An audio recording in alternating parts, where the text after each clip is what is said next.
Oke, kembali lagi bersama kita ngobrol lagi di podcast ini.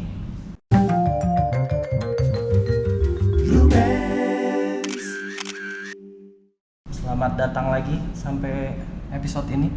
Dan kita kedatangan tamu hari ini, Paman Harlim. Paman Harlim, teman ngobrol kita hari ini. Teman ngobrol kita hari ini. Ya kalau kita di sini ngobrol aja. Ngobrol Iya. Topiknya kemana-mana Oh pokoknya iya, kita. aku ya. Dibelok kemana nih? Iya gitu. Kalau biasa kita nanya dulu perjalanan awal motonya tuh dari mana mulainya. Oke, kalau saya awalnya mulai. Boleh lebih dekat Paman? Ya enggak. Awalnya tuh sudah kerjaan. Kerjaan. Kerjaan. Terus tapi dalam kerjaan itu terlalu rutin ya. Kita fotonya kayak foto produk itu ya bosen. Jadi katalog gitu berarti ya, katalog ya. Lebih bukan cenderung gini. Bilang katalog bukan. Bukan. Tapi kalau kita dulu tuh brand, ya kan misalnya Nike nih.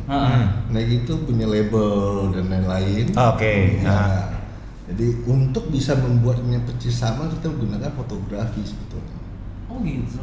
Jadi fotografi itu kita foto dulu, lalu dihitung struktur benangnya lain-lainnya, kimianya dan lain-lain. Itu kerjaannya sangat teknikal. Ya, tapi bosanin. Karena rutin. Karena rutin banget, teknik banget. Ya enggak. Teknik banget. Jadi benangnya jumlahnya berapa, ya enggak. Cara nggambarnya seperti apa. Itu mau difotoin dulu. Harus fotoin dulu. Jadi tahun 90-an itu saya udah sentuh fotografi. Awalnya itu Itu. Jadi saya tamat SMA, pegang kamera gara-gara kerjaan itu. Tamat SMA, kuliah dapat tiba-tiba boring. Itu masih film berarti? Film dong. Itu film, tapi di kerjaan ketika orang belum ada kamera digital, saya sudah kamera digital, tapi untuk industri. Oke. Gede dong. Jadi pabrik itu sengaja keluarkan satu dana untuk ke Swiss, bikinin kamera digital. Oke. Soalnya kalau kita gini, contohnya gampang. Kalau saya misalnya mau copy gambar ini, Ya. kalau pakai tangan itu nggak akan pernah 100% akurat. Namanya kalau satu brand dipasarin ke seluruh dunia maunya semua sama kan. Ya, itu salah satu caranya adalah fotografi. Jadi kita bisa exactly 100% sama, warnanya berapa persen, ini berapa persen semua sama. Mau Adidas ya nggak? Karena brand yang begitu besar nggak pernah buat satu produk itu di satu negara kemana-mana bikinnya. Iya. Ya nggak, jadi bikin platnya dan lain-lain itu kalau gue. Berarti orang-orang belum pegang digital, Paman udah pegang digital. Dan kameranya tuh segede apa? Gede Kalau banget. kamera kita sekarang mungkin segede handphone kan? Iya, Kita iya, kamera iya, kan? iya, Karena iya, itu prosesornya itu kira-kira segede lemari. Buset. Oh ya? Ya enggak? Segede lemari. Terus kameranya itu resolusinya tuh masih 480 kali 640. Jadi kalau mau motret itu ada mejanya. Jadi kamera di sini. Ini mejanya bergerak nih. Cekrek, cekrek, cekrek, cekrek, cekrek, cekrek, cekrek. Jadi sehingga Berarti disatuin. Baru disatuin. Dari baru kita dapat resolusi yang besarnya. Itu merek Jerman. Ya Swiss. Waktu itu mereknya Müller. Saya di sana. Ya masih nggak tertarik sih fotografi itu saya anggap kayak narsis. Karena dari keluarga gitu loh kan. Iya. Bawaan itu fotografi itu narsis, males. Ya. Tapi begitu jalan karir udah cukup lama, ya tiba-tiba ya kayak fotografi itu menarik nih. Gua di Swiss 6 bulanan tuh nggak punya foto, nggak pernah bikin foto.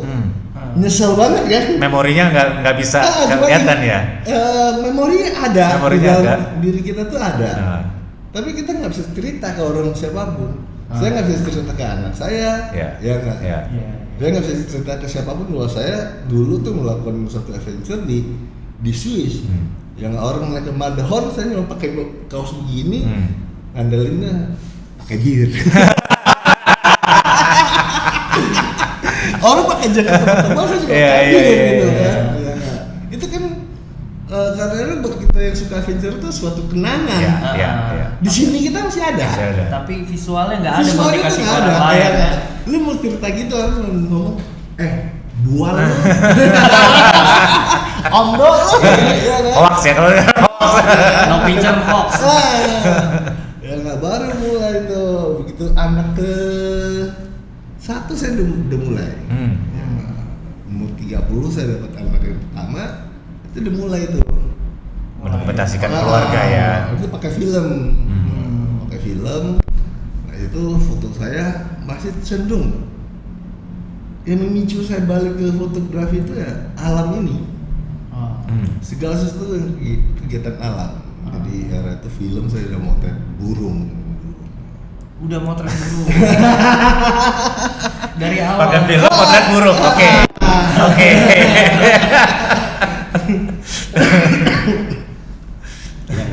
Tapi dari proses itu belajar banyak. Bawa 10 roll, jadinya cuma 2 foto. Gokil. Era itu, ya kan. Belajar banyaknya dalam teknis aja atau belajar? Kalau saya gini, saya tipe aja karakter gini. Ketika saya tertarik sesuatu, saya mau sampai habis. Oke. Ya, jadi, Fokus di situ ya? Ya, fokus itu. Jadi bukan hanya teknisnya justru buat saya itu gampang. Oke. Lebih sulit itu adalah mencari literatur di belakangnya, filosofinya. Ya, filosofinya itu yang kadang-kadang kita harus mulai membaca buku sejarah sebetulnya. Latar belakangnya kayak apa sih? Ya siapa aja sih tokohnya? Tokoh ini lakukan apa? Dan tipe saya tuh nggak mau istilahnya ada tokoh langsung, waduh saya harus 100% seperti tokoh saya, itu nggak mau. Ya, dari itu terus tiba-tiba ya waktu itu masih namanya lone wolf. Lone wolf itu adalah gini, orang yang nggak bisa gaul kemanapun. Sendirian aja. Sendirian aja. Sendirian aja. Nah, terus tiba-tiba ada teman yang kenalin ke FN, fotografer.net. Iya. Situ mulai tuh saya baru bisa belajar untuk masuk ke komunitas. Ya, bagi masuk komunitas dari situ mulai orang mengenal Harley itu infrared merah. Infrared. Oprek kamera tuh ya. Oprek kamera, karena di dalam teknik saya, di dalam industri itu gini. Era itu banyak mitos, dan saya tuh tipe yang orang bilang ini nggak bisa, makin bikin saya penasaran. Ya, era digital, setahu saya kerjaan saya inframerah, ultraviolet itu urusan gampang, bukan masalah brands. Namanya kalau komunitas perang brand itu tinggi banget. Ya.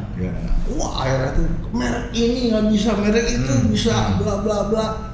Kalau kita yang di belakang, lu ngomong apa sih? Ya enggak? Belum. Ya enggak? Ya, itu yang dikenal dari awal ya di infrarednya itu. Jadi infrared tuh fotografi apa tuh? Coba jelasin. Infrared itu lebih cenderung gini. Fotografi apa sebenarnya lebih sains.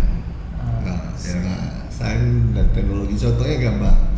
Kalau dengan baju ini hitam nih, yang baju ini hitam, dengan infrared saya bisa tahu bahannya itu apa dari apa.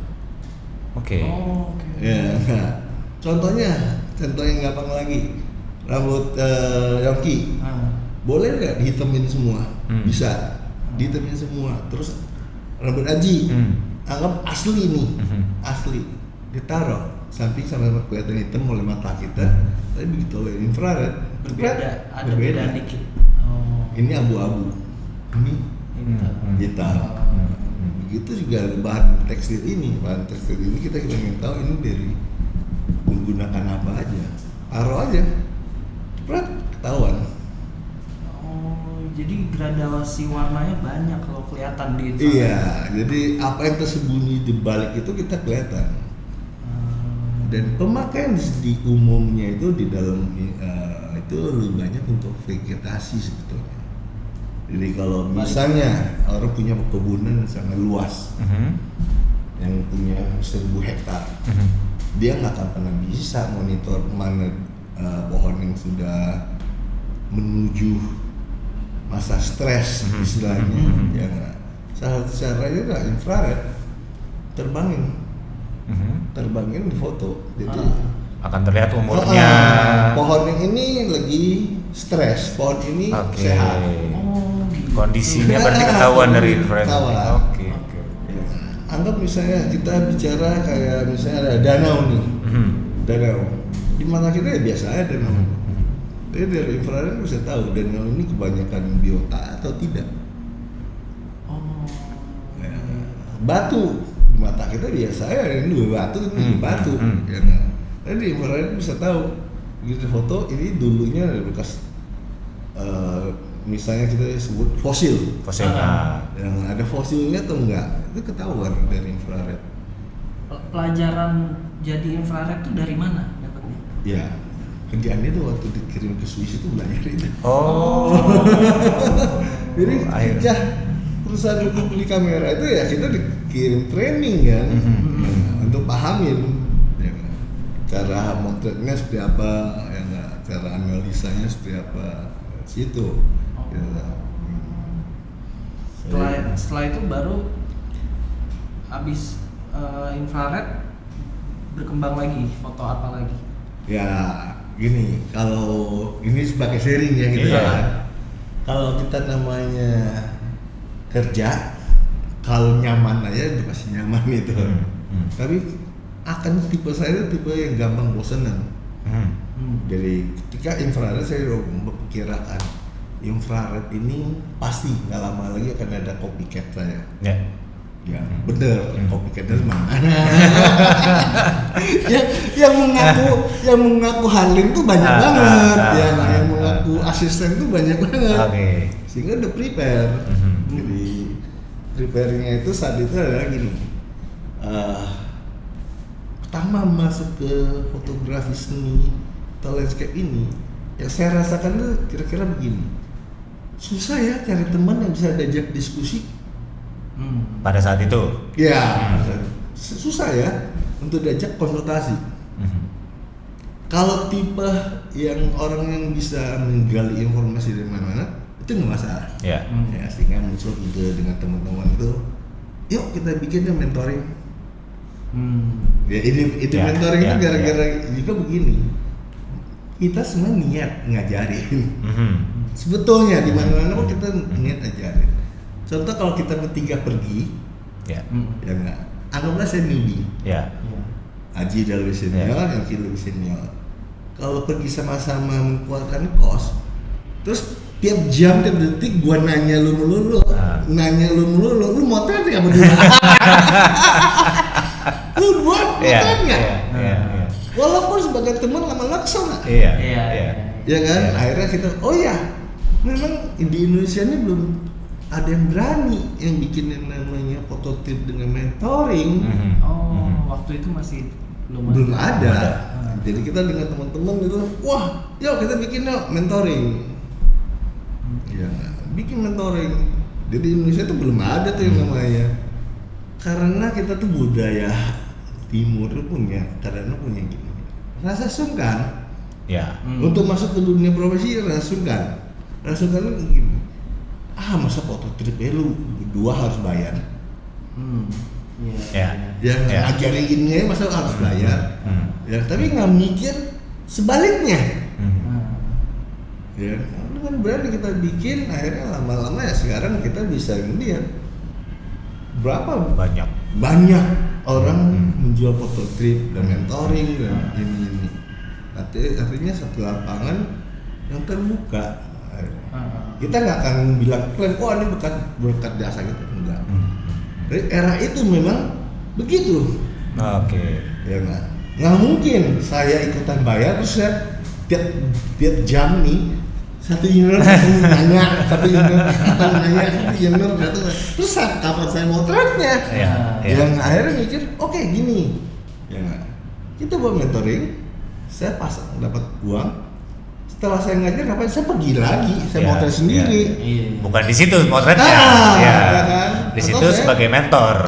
Situ saya mentor, saya nggak motret, saya ngajarin dulu. Tapi setelah uang ini, saya gunakan apa? Saya bisa survei lagi dan lain-lain. Iya. Dari situ udah jalan. Ya. Di dalam mentoring ya kita udah sini udah kesimpan. Kopi kan akan muncul kok. Ya. Iya. Ya kan? Kopi kan kita akan muncul kok. Motivasinya itu akan muncul kok. Akhirnya banyak Iya. bermunculan. Awalnya dileset ya udah. Apa sih orang Indonesia nggak bisa lagi? Astro. Oh. Ya kan? Iya. Astro, ya kan? Sih kalau landscape Astro, orang kalau nanya siapa sih? Ya udah lu Terry Harlim aja deh. Lebih spesifik lagi tuh Ya, ya. udah pasti lu cari dia aja deh. Ya nggak? Ya jadi, ya itu sebagai sharing dari rasa bosan dan sehingga saya bisa katakan saya nggak terlalu menjual. Tapi nama saya masih bisa bertahan sekian lama di fotografi, Iya. ya kan? Ya karena menyusunnya ini udah kebaca. Begitu juga, begitu pandemi ini, pandemi banyak yang orang dulu, Ya. ya kan? Dulu, wah nggak ada kelihatan ini. Santai aja, saya ngeliat, dulu yang gue lakuin apa sih? Tiba-tiba muncul sini. Oh ya, gara-gara mentoring nih, gue lama nggak berring. Ya. Yang dulunya pakai film ini ya. Iya. Enggak. Gara-gara setelah gue masuk ke dunia mentoring ini, Iya. gue lama nggak burning. Iya nggak. Akhirnya balik lagi. Ya di burning ini kepikiran. Orang kalau burning orang selalu bayanginnya itu selalu inginnya gini. Harus mencari burung yang sangat wah. Ya. Nah simpel. Kalau orang semua mencari burung yang wah itu cuma masalah travel doang. Ya. Tapi skill. Ya nggak skill foto burungnya ini. Nah orang contohnya nggak, kalau hari ini saya dengan Yongki atau Aji nggak bicara birding, Yongki dan Aji mungkin nggak akan sadar rumah sekitar rumahnya pasti banyak burung juga. Iya. Ya. Dari posisi itu banyak temen, oh iya baru sadar. Ya, yang dulunya nggak tahu bahwa di halaman rumah dia tuh minimal ada 10 spesies. Ya, bahkan ada temen yang punya rumah tiap pagi burungnya nongkrong di jendelanya dia. Sekian puluh tahun dia nggak pernah ngeh. Ya. Setelah berjabat ini dia baru, oh iya ada burung loh di depan jendela kamar saya. Itu prepare-nya. Ya, kayak sekarang kalau lagi prepare mungkin kita akan coba satu lagi. Ya Mbak, di Milky ini boleh bicara kalau astrografi itu cukup luas, ada kebagi dua bidang. Oke. Yang satu bidang yang disebut wide field itu ya kita mencampur lebar, lensa yang lebar. Ini Milky, ini landscape. Oke. Supaya lebih mudah kita sebutnya astro landscape lah. Astro landscape. Tapi astro yang sebetulnya itu DSO. DSO itu Deep Sky Object. Deep Sky Hanya Object. langitnya. Iya, bukan hanya langitnya. Spesifik ke Bintangnya. Rasi. galaksinya, rasinya, dan Oke, lainnya. oke. Yang galaksi nebula. Nebula ya. Nah ini juga ada satu mitos yang seru gitu. Situ ada mitos, saya makin tertarik. Tertarik untuk membuktikan sebaliknya ya. Sebaliknya atau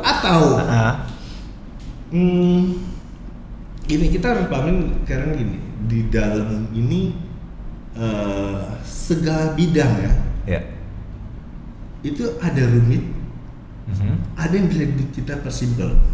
Iya. Ya, awal untuk membuat orang tertarik adalah lu harus mudah dulu, lu bikin simpel dulu. Iya. Ya, lu bikin simpel dulu, bikin dia jatuh cinta dulu. Ya. Ya, kalau birding kayak tadi saya bilang, lu harus cari burung yang masuk ke hutan-hutan. Udah capek. Orang udah langsung ngebayanginnya.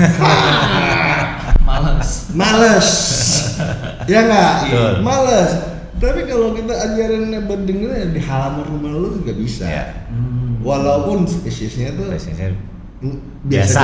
ya, sehari-hari mungkin kita lihat. Sehari-hari. Tapi dari situ dia akan muncul penasaran apa? Lu burung yang di depan halaman rumah lu ya gagal, gimana lu Iya. masuk hutan? Iya. Iya. Iya kan? Iya. Iya nggak? Burung yang di dalam Jakarta yang sulit dilihat, apalagi di hutan. Ya begitu ya dengan DSO dan milkinya tuh.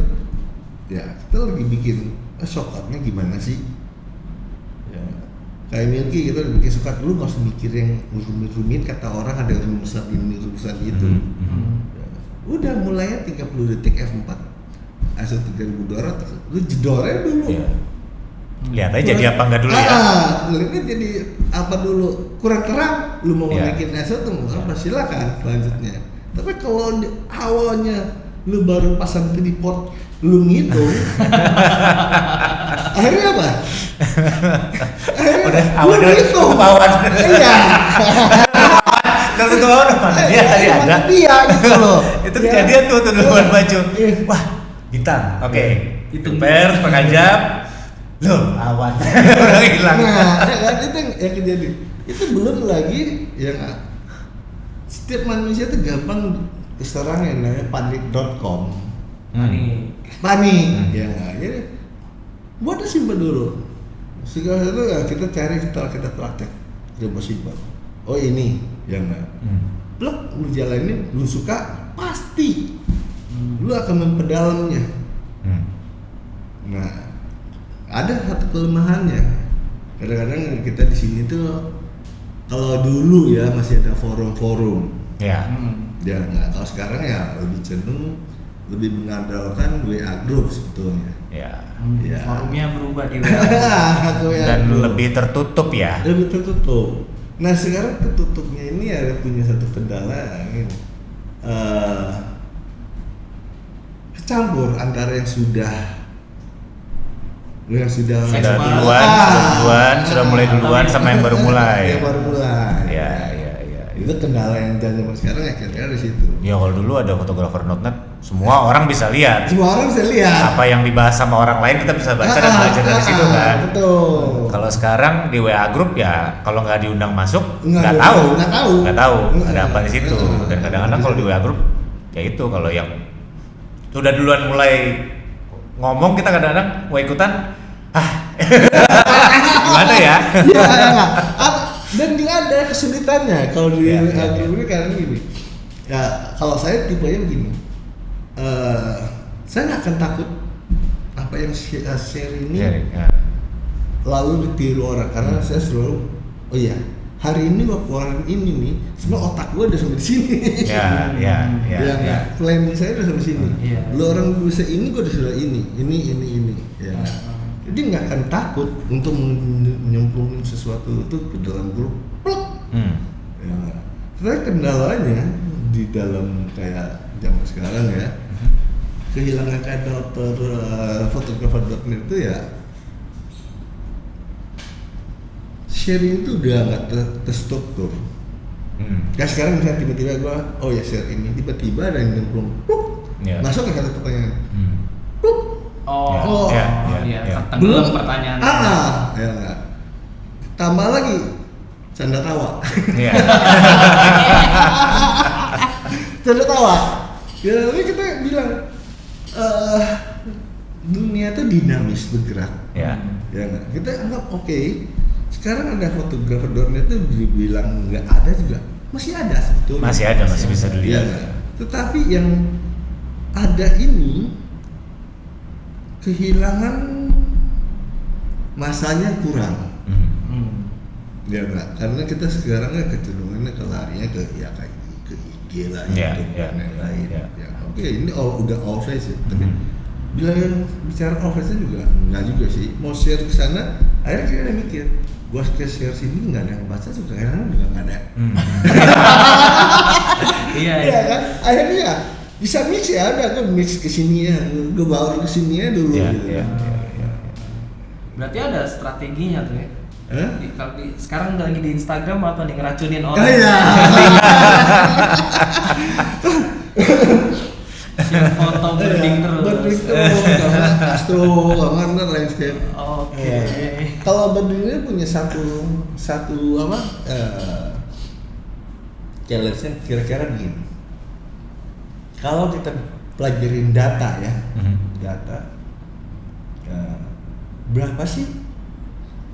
buku birding yang dikeluarkan oleh orang Indonesia? Udah berapa tuh? Ada nggak? Saya nggak tahu, nggak pernah memperhatikan birding. Iya, justru guide-guide yang birding awal keluarkan orang-orang dari luar negeri semua. Oke. Oh, oke. Kendala kita satu ini adalah gini, ada sih Indonesia yang sekarang atlas burung tuh ada, ya nggak? Tetapi itu lebih cenderung adalah ya memang sulitnya situ. Pendokumentasiannya enggak Iya. kurang rapi ya? Bukan kurang rapi, bagus sih, sebenarnya atlas burung ini sangat bagus. Ini salah satu contoh yang atas burung ini sangat bagus, satu langkah gitu. Kalau dulu zaman saya itu nggak ada buku Indonesianya, bukan orang Indonesia yang bikin. Padahal sebenarnya orang Indonesia juga moto sebenarnya. Ada, gitu. Ada, ya? Ada. Tapi Indonesia kita bilang gini, Amerika, UK dan lain-lain, mereka yang lebih hot di dalam birding ini. Bisa dibicara orang Amerika dan UK itu udah banyak kesini loh, kesini untuk motret burung ini. Kita Indonesia sebenarnya dulu tuh udah mulai banyak, tetapi yang namanya birding ini kadang kebayang itu adalah lensa itu mahal. Pasti sih. Ya, Nomor satunya sih itu sih. Iya, unsurnya sebenarnya itu. Tapi dari situ kita bisa ngukur sebenarnya ekonomi Indonesia tuh growing. Yang itulah saatnya harus masuk. Kalau dulu terlalu kita genjot birding, orang baru bicara lensa tele yang kira-kira kepalanya angka 3 ini, yang orang udah mulai ya kan? Orang kan mulai ya nggak akan birding. Akhirnya apa, orang Cina cuma jadi guide doang. Ya. Cuma membawa orang bule ke mana, orang bule mau kemana gitu kan. Ekonomi yang belakang ini kan naik, sehingga banyak orang yang ini yang harus kita bikin terus. Akhirnya ya kalau awal baru atlas burung mungkin suatu saat ya akan banyak orang Indonesia yang bikin bukunya. Ya, anggap dia nggak bisa perorangan, bisa per komunitas dan Nah, data yang paling menarik itu adalah satu. Kalau kita bicara jumlah spesies saja, mungkin Amerika Selatan situ ya kayak Colombia dan itu memang nomor 1 dan 2. Ya kan? Tetapi kalau bicara spesies endemik, Indonesia nomor 1. Endemik itu dalam arti endemik country ya. Country itu burung ini hanya ada di Indonesia. Oke, berarti di Indonesia tuh endemik. Paling banyak burung yang hanya ada di Indonesia. Tidak berbagi dengan negara lain. Ya, jadi misalnya kita ambil contoh yang gampang nih. Kita ambil mundur ilmu penyebaran manusia. Ya kan? Hampir sama dengan burung. Jadi kalau dulu kita ada istilahnya Proto Melayu dan lain-lain, ya burung itu hampir sama. Jadi kalau burung Wallacea itu hanya ada di Wallacea sini. Ya. Burung Sunda besar, Sunda kecil hanya ada di Indonesia Barat. Ya, karena konsepnya hampir sama, teori evolusi itu hampir sama. Nah, disinilah keunikannya Indonesia itu banyak pulau. Banyak pulau inilah kalau kita bayanginnya, kalau burung kan bisa terbang kemana ya, enggak. Mereka akan tetap di sana tempatnya. Di sana. Ya, sehingga tidak keluar, akhirnya dia lama-lama menjadi satu spesies yang khusus. Ya, sedangkan burung yang mampu terbang jauh itu yang bisa migrasi, ya memang ada. Itu bukan endemik. Kalau kita mau ngadu mah Amerika sana, Amerika Latin sana, selatan itu pasti menang. Ya, tapi kalau bicara jumlah jenisnya spesies endemik, ya, Indonesia nomor 1. Berarti banyak orang luar datang ke Indonesia buat jadi potensinya market yang kebuka ini banyak. Ya nggak bisa dia hanya sebagai guide doang, ya nggak, atau dia mulai fotografi, ya nggak, dia buku dan lain-lain, sebenarnya banyak. Tapi gimana membuat orang mau tertarik dulu? Bikin ramenya dulu. Ya. Ramenya terus ya nggak.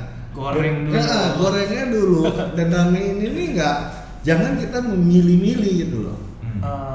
Ya nggak, level lu lensa segini ya silakan, lu level 60 lensa sini silakan, ya nggak. Dan usahakan ya nggak bikin rumit-rumit dulu. Lu nggak usah banyak bicara spesies dulu ya, lu foto yang benar. Dengan foto lu yang bagus, orang akan meniru, orang akan tertarik. Dengan lu bikin foto bagusnya dengan nggak perlu rumit, orang akan mulai menyukai. Semakin banyak orang menyukain, ya akhirnya apa? Ramai. Pasarnya semakin. Oke. Ya. Contohnya yang gampang. Kita bicara burung, orang kalau mungkin sebelum orang banyak menyukai burung, akan punya kecenderungan miara burung di sangkarnya. Ya. Tapi kalau dia udah mulai suka dengan fotografi dan melihatnya itu, akhirnya dia memilih apa? Saya nggak mau piara, biarkan dia di alam. Karena memang nature-nya dia harusnya terbang. Nah, saya kasih contoh data yang bagusnya kan. Ya. Indonesia nomor 1 endemi. Tapi kepunahan Indonesia nomor 1 juga. Nah, itu tadi mau saya tanya. Udah banyak juga berarti yang punah ya burung ini ya. Menurun. Sulit ditemukan. Sulit ditemukan. Karena tempat tinggalnya juga sudah berkurang. Ya. Banyak. Kalau tempat aja kadang-kadang ada jenis burung tertentu gini. Selama masih ada hutan konservasi, burung yang bisa mencari makan yang mudah berpindah mungkin dia akan masuk ke area situ. Bisa beradaptasi di situ ya. Adaptasi situ. Ya.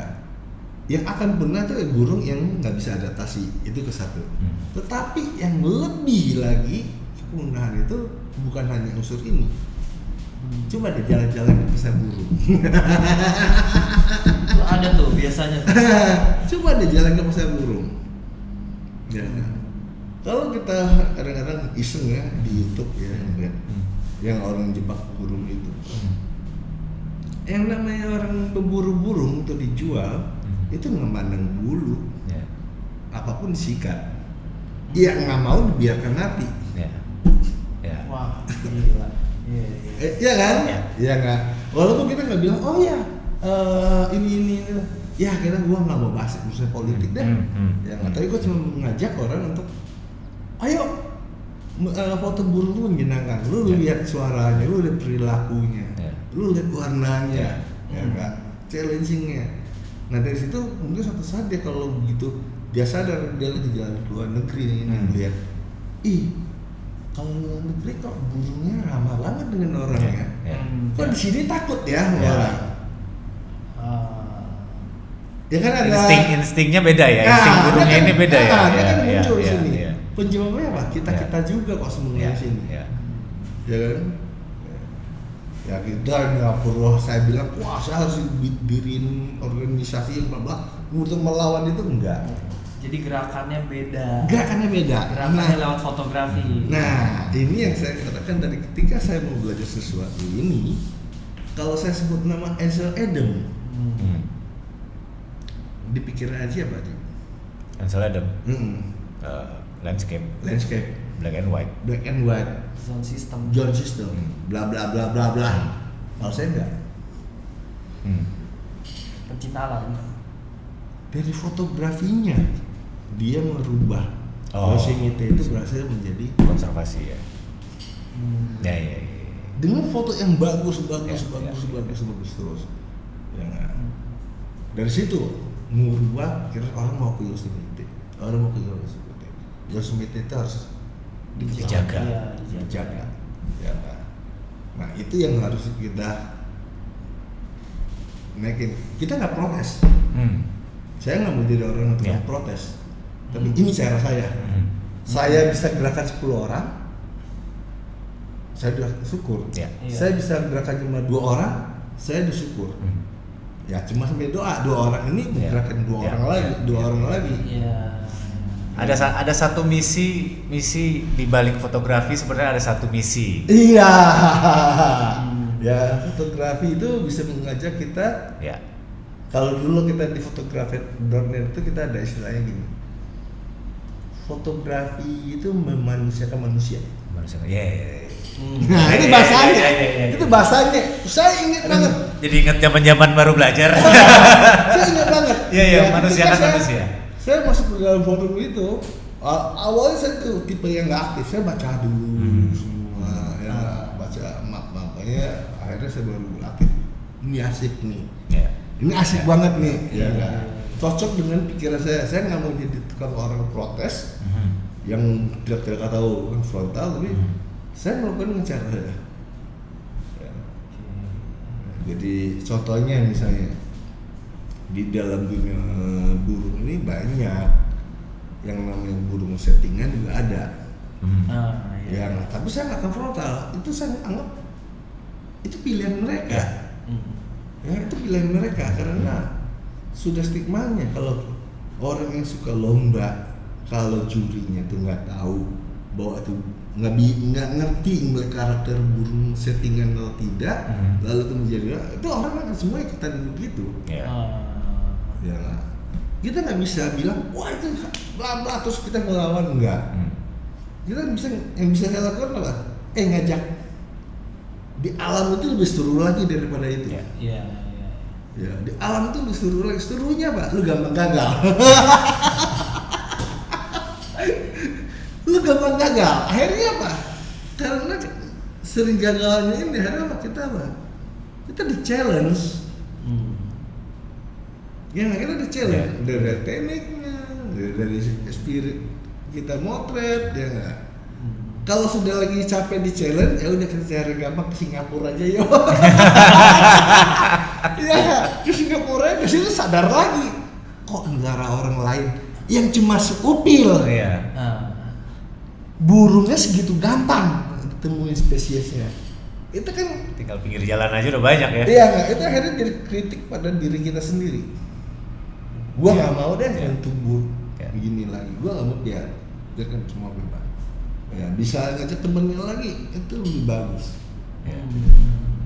Dan ini juga temennya diajak itu saya juga nggak akan wah lu ikut gua lu harus lama ikut gua enggak. Ya, lu nanti lu mau pergi silakan jalan mana silakan. Akhirnya kan dia yang akan membangun jaringan baru lagi. Ya enggak. Kalau kita bikin misalnya sekarang saya anggap wah saya bikin organisasi nih. Harlem Birding Club. Save the bird. Ya enggak? Akhirnya apa? Orangnya tuh akan itu aja. Iya.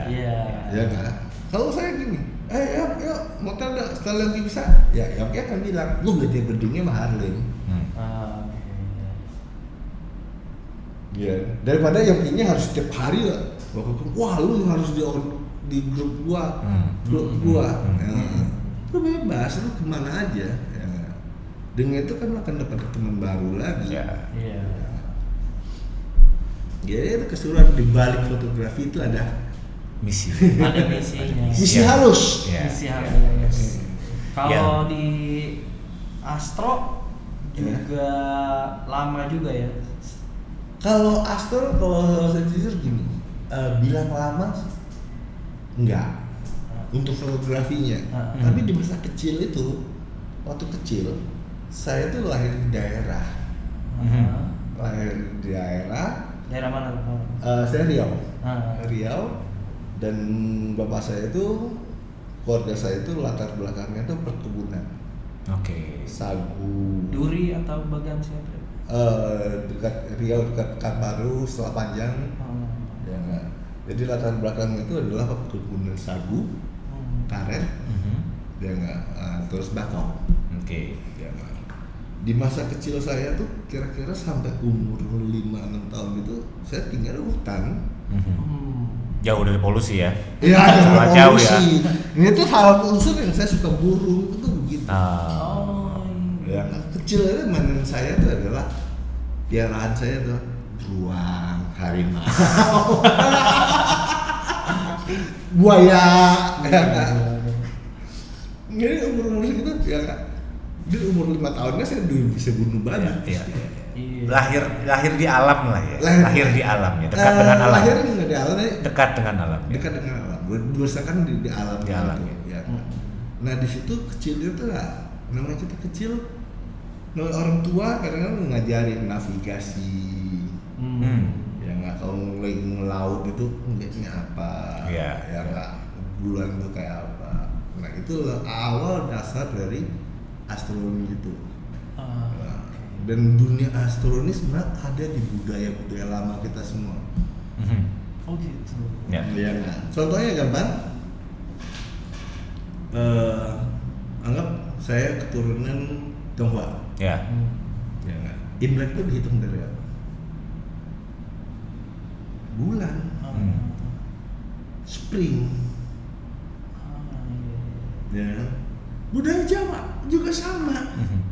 Iya. Iya nggak? Terus nama rasi-rasi semua, nama bahasanya beda-beda. Di Jawa, rasi Wereng, layang-layang, musim mulai mau tanam, musim mau masuk ke musim panas, kemarau. Ya. Semua bahasa barat, the cruise di sini layang-layang. Iya nggak? Langitnya sama soalnya, cuma bahasanya aja beda. Bahasanya aja beda. Ya nggak? Dan kira-kira di era itu, ya di fotografi, wah tertarik. Orang barat bisa, kenapa? Di Indonesia itu gua nggak ngeliat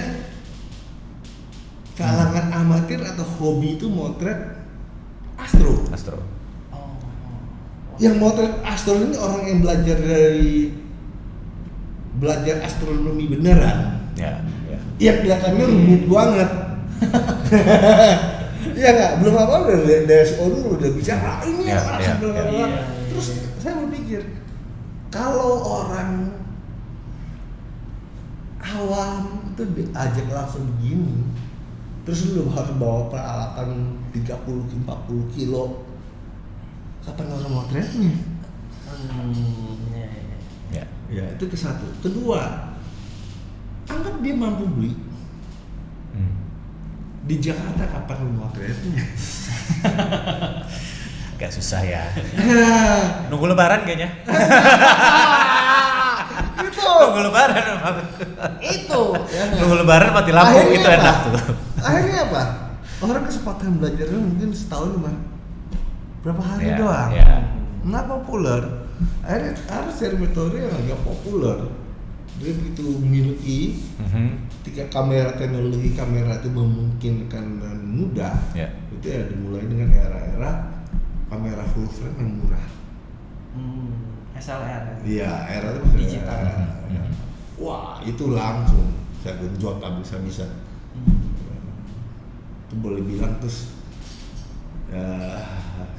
sebulan itu bisa-bisa saya di rumah itu cuma seminggu sampai 10 hari doang. Sisanya keluyuran. Kalau nggak motor sendiri, mentoring. Oke. Dan mostly begadang berarti. Mostly. Karena udah berubah tuh ya di Indonesia. Kebetulannya memang saya dari kecil tuh udah kalong. Oke. Iya, dari sekolah tuh saya udah kalong.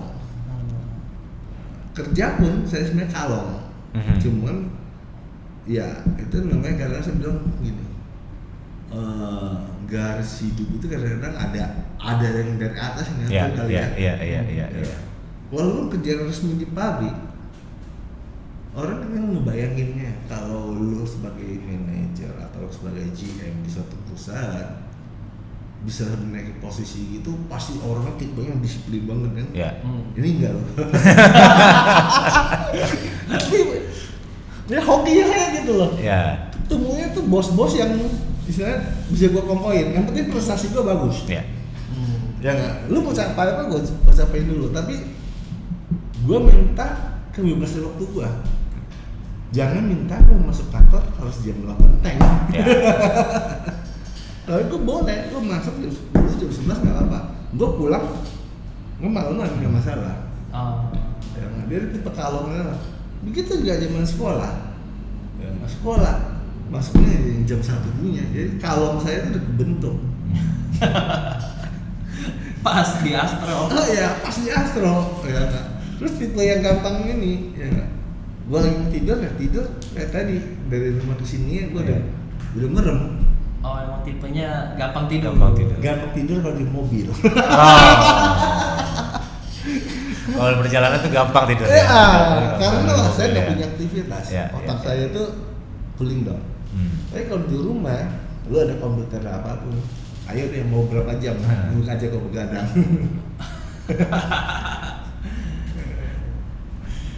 Berarti mentoring tuh udah dari lama ya, dari 2000-an ya? Kalau saya hitung itu kira-kira udah hampir 15 tahunan kita mau mulai mentoring. Mulai mentoring gitu ya. Untuk berani masuk ke dunia mentoring yang pro. Kalau dulu kan saya bilangnya tuh sungkanan. Iya. Sungkanan tapi belakangnya ngedumel. Gue daripada ngedumel mendingan sekalian aja kalau dibuka. Ya enggak. Jadi ini apa maksudnya? Lu ikut silakan. Tapi memang saat itu boom. Ya saat itu boom. Akhirnya saya bilang sesuatu yang boom itu pasti banyak ikutan. Percikannya ada yang ini ya, kena kemana-mana ya. Berarti dari mentoring itu selalu update dengan gear terkini dong ya? Enggak, kalau era itu enggak. Jadi di mentoring ini ada fase-fasenya sekarang.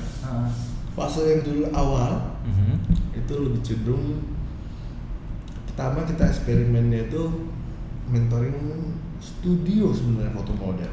Oke. Ya enggak. Yang paling awal kita berani mencoba. Jadi era itu kalau yang namanya motret model, pernah dengar nggak motret cendol? Ya nggak? Belum pernah. Istilah motret cendol itu munculnya di era itu. Jadi kalau ada acara hunting, satu model. Ya, moto. Banyak. Banyak.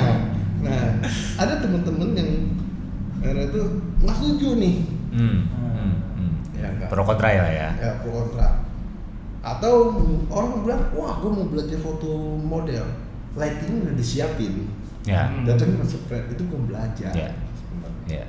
Ya dari teman itu mulai di awal dunia ini, ya sehingga saya berani aplikasikan ke dunia landscape. Oke. Ya itu berani tuh. Jadi kita dengan rasio, oh ya kita mentoring rasionya 1:3. Orang berani bayar loh orang Indonesia. Supaya orang Indonesia ada yang berani menghargai dunia jasa begitu. Di landscape yang dulu sungkan-sungkanan sekalian aja. Sekalian aja. Ya, awalnya update yang ada itu adalah tematik di landscape itu. Jadi dulu awalnya tuh ada yang namanya the art of seeing. Jadi fotografi landscape itu nggak harus selalu buat. Jadi kita bikin tematiknya ke pantai, mainnya pakai slow speed. Ya. Sekarang kita ngeliat orang di slow speed semua. Ya nggak? Jadi khusus waktu itu ngajarin Awalnya slow slow speed speed semua. Ya nggak, itu bisa kalau kumpul-kumpulin alumninya ada 2000-an. Ya nggak. Terus tematik yang lain, main kabut. Ya nggak. Jadi ke Halimun kita semua belajarnya motor kabut. Ya, ke Bromo. Ya nggak. Kemana akhirnya. Tetapi namanya kompetisi ya begini, kita jalan ini ke boring. Ya. Kompetisi ya pasti akhirnya ujung-ujungnya persaingan itu ada selalu harga. Ya. Ya kan ujung-ujungnya harga. Buat kita yang ini ya lama-lama kita akan melihat kalau gua nge-fight dengan anak baru, akhirnya gua kerja bakti. Tidak kan? Ya. Akhirnya kita akan begini aja terus. Daripada gue begini, gue ambil langkah lain lagi. Oke, orang dia foto trip ya. Ya, gue jual eksklusif, private. Ya. Karena pasarnya pasti akan selalu ada. Selalu ada. Selalu ada. Oh, ini jualnya private. Orang sekali jalan tuh 20, 30, Ya. silakan. Tapi gue sekarang, gue mau jalannya 1, maksimal 3. Wah, ada pasarnya. Ada. Dan lebih menyenangkan mungkin ya. Hah? Lebih menyenangkan jalannya ya. Gak ngurusin orang banyak ya. Iya nggak? Kayaknya sekarang, ya. Jadi, Om, yuk private, yuk jalan. Ya. Selama ini, gua nggak akan ngurusin, gua nggak akan mencari keuntungan dari biaya akomodasi, Ya, hotel, ya, transport, lu ya, nggak mau. ya. Silakan lo ada sekretaris, silakan lo, gua Urus urus sendiri. sendiri. Gua mentoring full. Ya. Lo mentoring full. Ji, lu mau bangun pagi? Enggak Om, udah coret, nggak usah Oke. bangun pagi. Oke. Oh, jadi terserah dia kliennya. Selalu, ya nggak. Tetapi kita akan jelasin. Bangun pagi itu adalah berarti foto kayak begini-gini. Lu tertarik nggak? Enggak. Ya udah, off. Oh. Ya. Ya. Lu tariknya seperti apa? Foto apa? Ya nggak.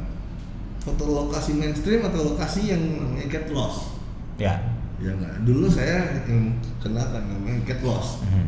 Jadi orang kalau kadang-kadang orang bingung, ini yang ikut Hardik ini ikutan gila.